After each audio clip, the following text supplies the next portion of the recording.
السلام عليكم ورحمة الله وبركاته. وعليكم السلام ورحمة الله. بسم الله الرحمن الرحيم. الحمد لله المختص بالتوحيد المتقدم بالوعيد الفعال لما يريد المحتج بالنور دون خلقه ذا الأفق الطامع والعز الشامخ والملك الباذخ المعبود بالآلاء رب الأرض والسماء أحمده على حسن البلاء وفضل العطاء وسوابغ النعماء وعلى ما يدفع من البلاء حمدا يستحل له العباد وينمو به البلاد والصلاة على سيد كل زاهد وأشرف كل عابد محمد المصطفى وعترته الأكارم الأماجد صلاة تدوم بدوام الأعصار والأوابد. أما بعد يا عباد الله أوصيكم ونفسي بتقوى الله.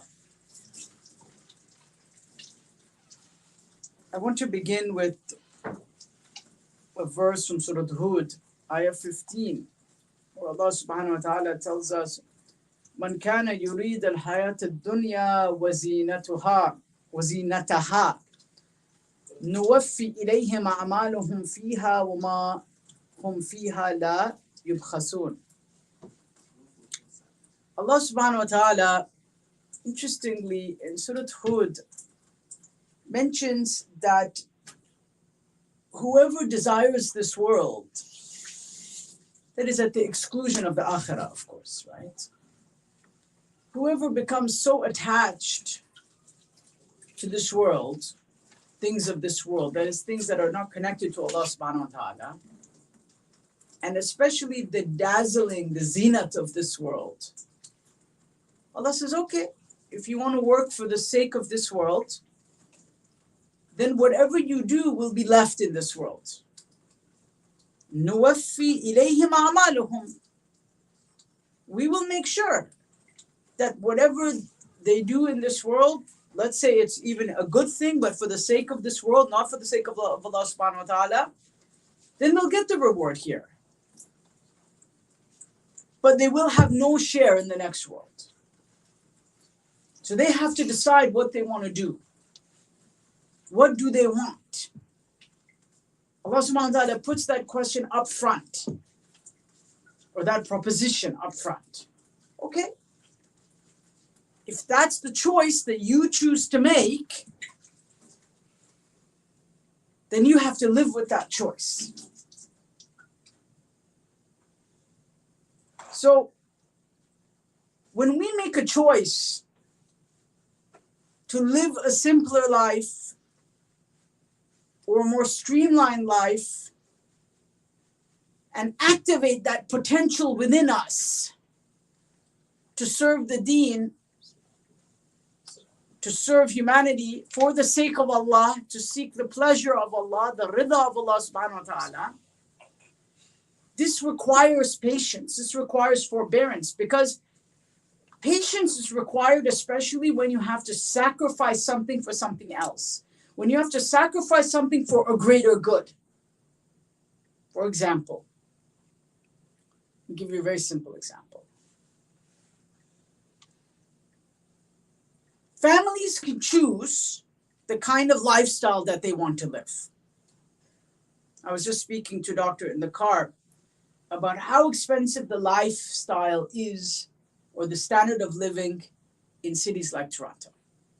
Right? Apartments cost $1 million plus starting. And then if you want something even bigger, so on and so forth, that's something else. But what are the sacrifices that are required in order to obtain those things? As an educator, and I'll talk a little bit, I'm definitely going to talk more about this in the evenings. I ran an Islamic school for 10 years. The largest Islamic school in North America. We had 800 and still have 850 plus students. From kindergarten to grade 12. I saw each of these students as my son or my own daughter. And I have a daughter myself, she's in grade 3. In the school. So people say, well, put your money where your mouth is. Does your kid go to the same school? I'm like, yeah, she does.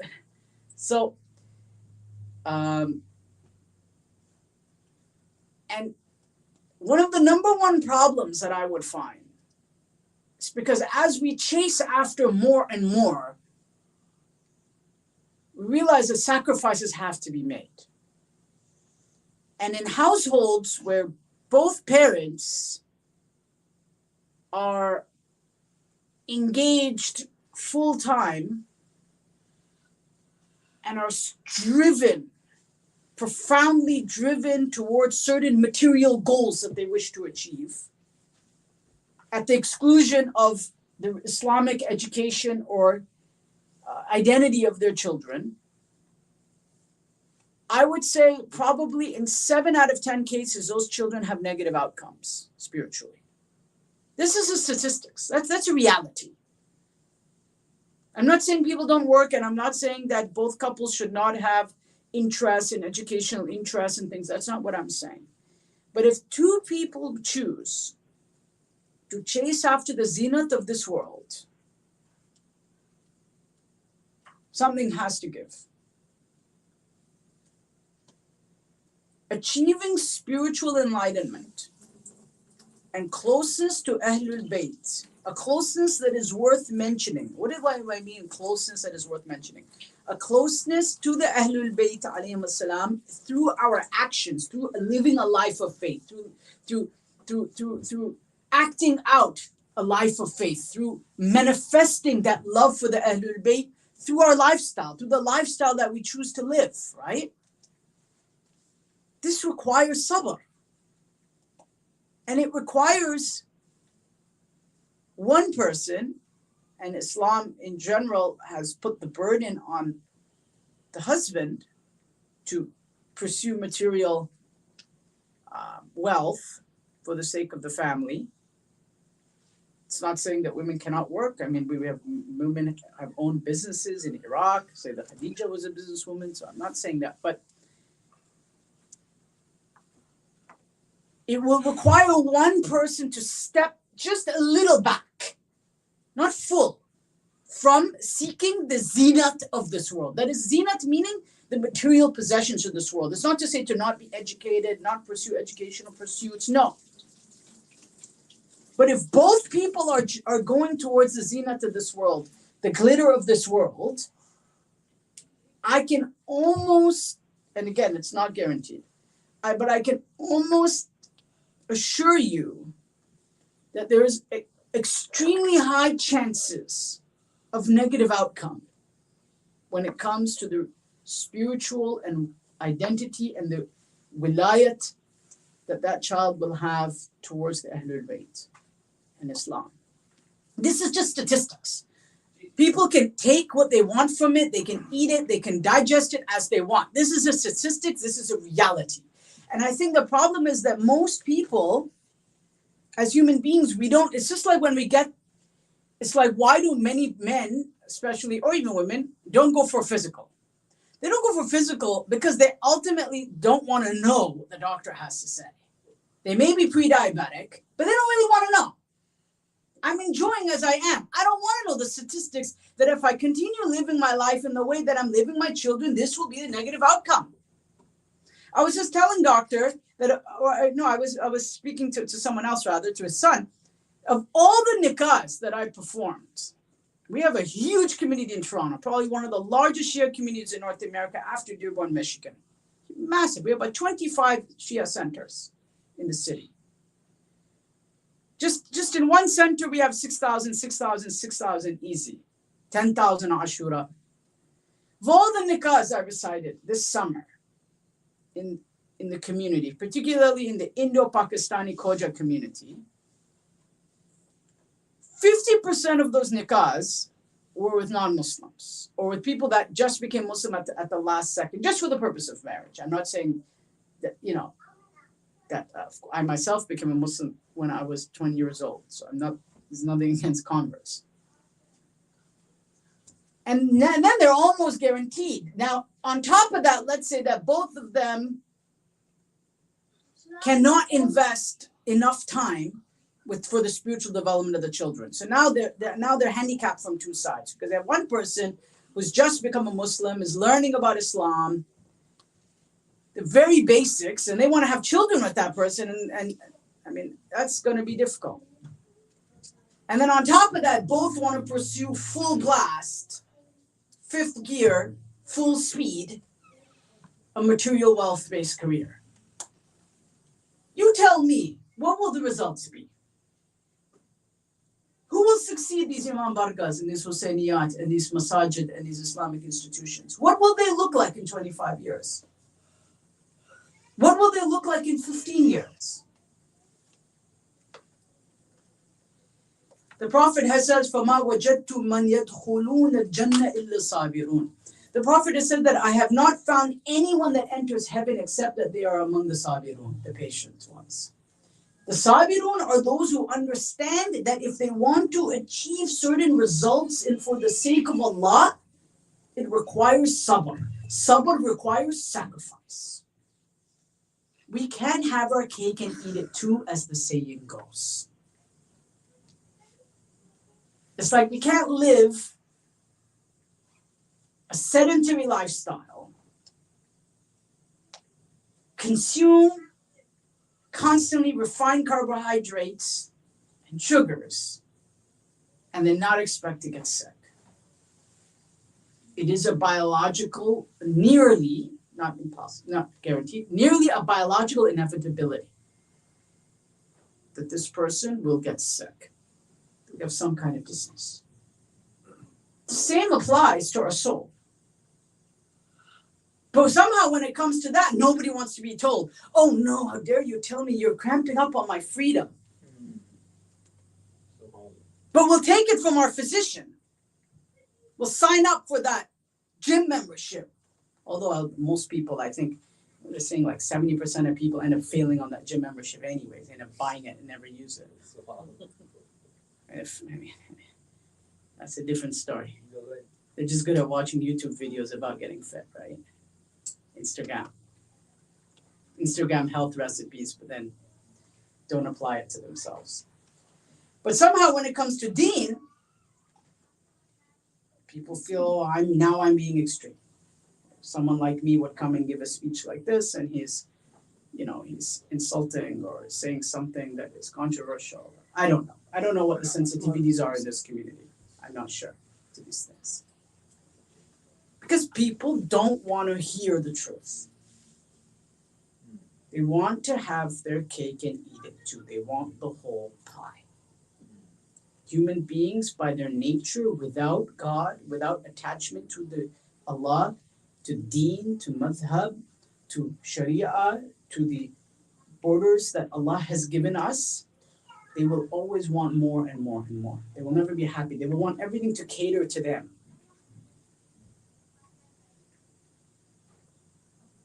And that's why we also read in the hadith of the Prophet about the end of times. And this has both a symbolic and a literal meaning.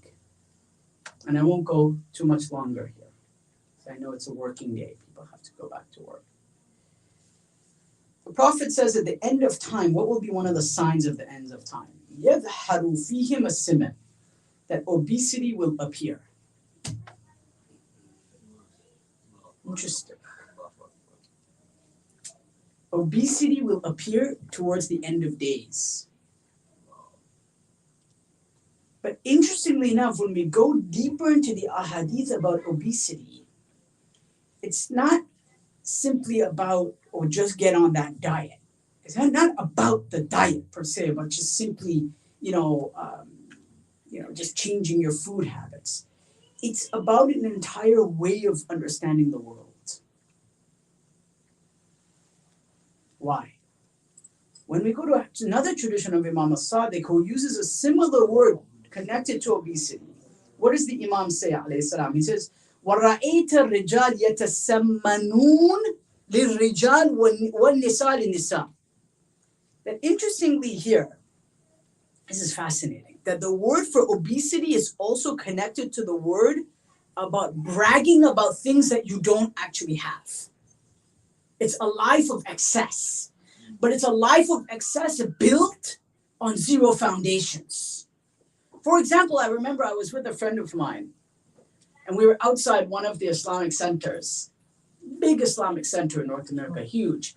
And we looked out in the parking lot, and every other car was a minimum $100,000 to $120,000 imported vehicle. There was a Lambo. And you look out in the parking lot. I remember I was literally with a friend of mine, an older uncle. And we were looking at, we're just counting the number of 100,000 plus vehicles, meaning value, sticker price, rather, the MSRP. And Audi S8, all these big models lined up, right? Parking lot was full. You could barely find an old Honda, except for my own, 350,000 I got on it, kilometers. It's a Lexus, but it's from 2009, 350,000 on it, still running, alhamdulillah. And I asked him, I said, Uncle, wow, look at the wealth. It's incredible. What is going on here? I said, what is the net worth of each of these men? Families. I mean, just the vehicle, that's one family vehicle, right? The other family vehicle is worth another 120,000. So $250,000 just between the two family vehicles. If they have three, then maybe 350, 400,000 worth in family vehicles. He laughed, he looked at me. He said, Baba, it's all on loan. They're just paying lease. Nobody owns that.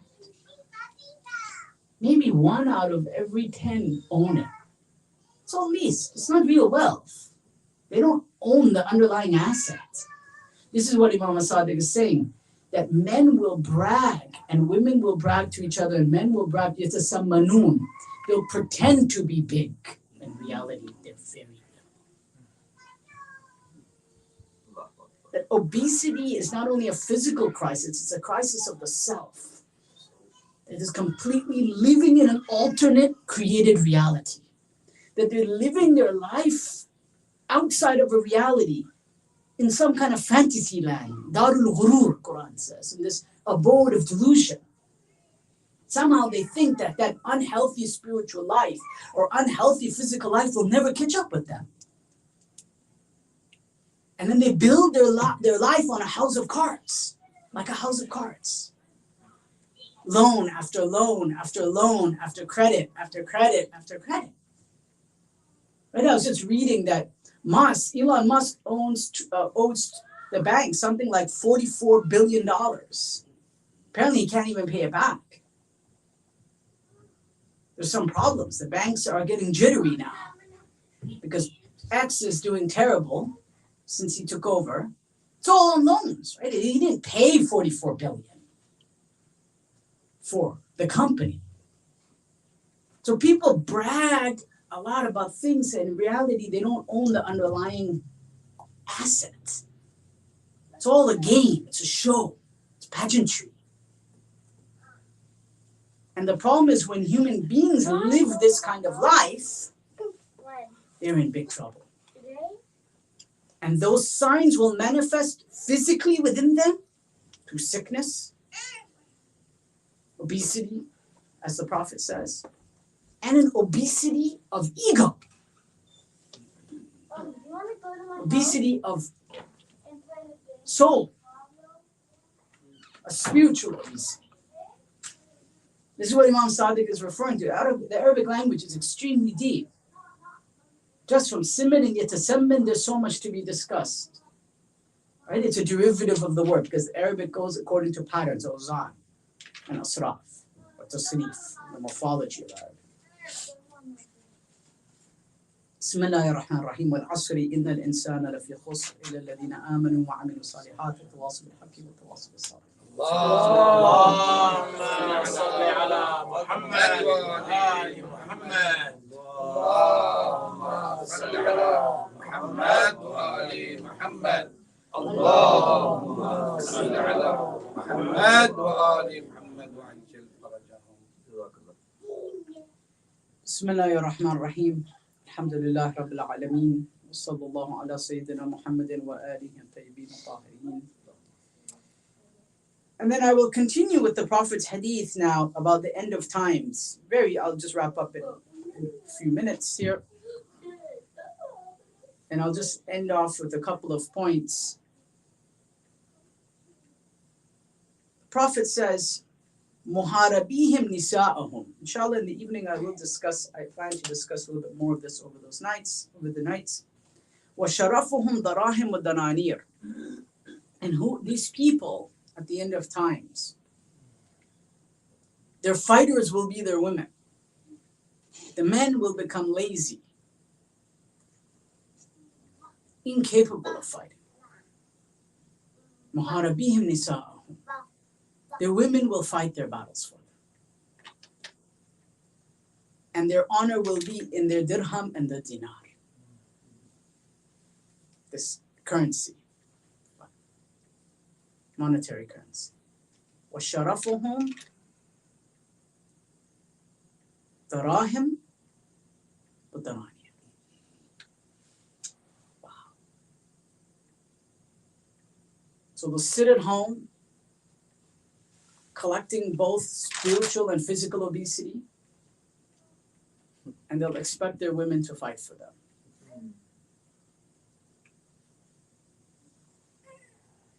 نحن نعوذ بالله من هذا. We seek refuge in Allah subhanahu wa ta'ala from such a poor state. And this is the Muslim community the Prophet is addressing here. The Ummah of Muslimin. Ummah al-Muslimin.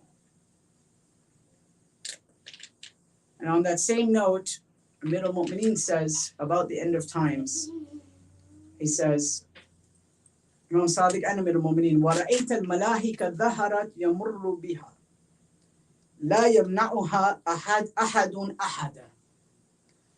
And you will see various instruments of amusement, musical instruments of amusement. Plainly, ظَهَرَتْ يَمُرُّ بِهَا وَلَا يَمْنَعُهَا أَحَدٌ أَحَدًا. And no one will be able to prevent this. This is in the Muslim communities. وَلَا يَجْتَرِئُ أَحَدٌ عَلَى مَنْعِهَا وَرَعِي. And he goes on to say, and basically no one will be able to stop it.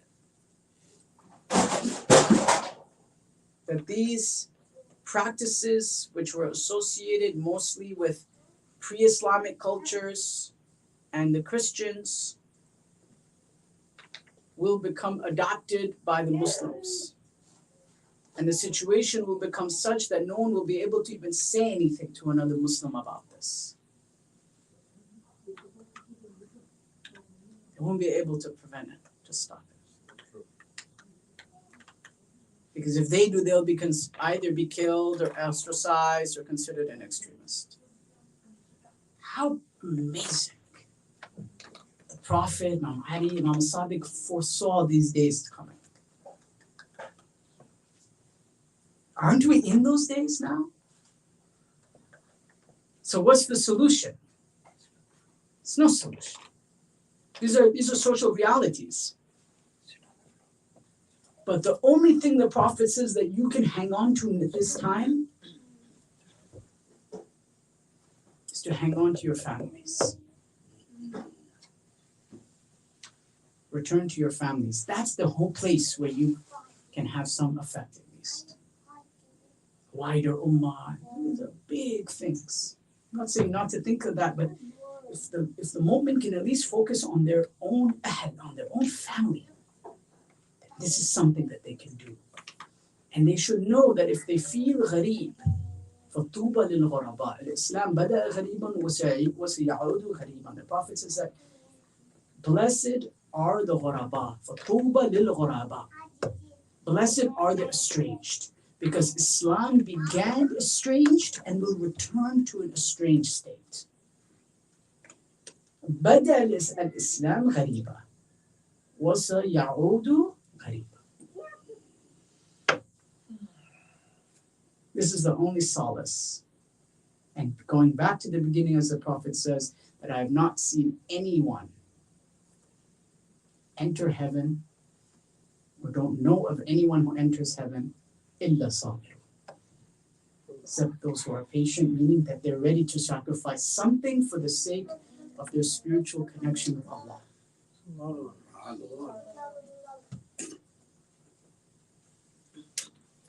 Bismillahir Rahmanir Rahim. اللهم صل على محمد عبدك ورسولك وأمينك وسفيك وحبيبك وخيرتك من خلقك وحافظ سرك ومبلغ رسالاتك، أفضل وأحسن وأكمل وأجمل وأزكى وأنمى وأطيب وأظهر وأسنى وأكثر ما صليت وباركت وترحمت وتحننت وسلمت على أحد من عبادك وأنبيائك ورسلك وصفوتك وأهل كرامتي عليك من خلقك. اللهم صل على علي أمير المؤمنين ووصي رسول رب العالمين، وعلى صديقتي طاهرة فاطمة السيدة نساء العالمين، وصل على سبطي الرحمة وإمامي الهدى الحسن والحسين سيدي شباب أهل الجنة، وصل على أئمة المسلمين علي بن الحسين ومحمد بن علي وجعفر بن محمد وموسى بن جعفر وعلي بن موسى ومحمد بن علي وعلي بن محمد والحسن بن علي والخلف المهدي حججك على عبادك وأمنائك في بلادك صلاة كثيرة دائمة. اللهم وصل على ولي أمرك القائم المؤمن والعدل المنتظر وهفه بملائكتك المقربين وأيده بروح القدس يا رب العالمين. بسم الله الرحمن الرحيم. قل هو الله أحد الله الصمد لم يلد ولم يولد ولم يكن له كفوا أحد. الله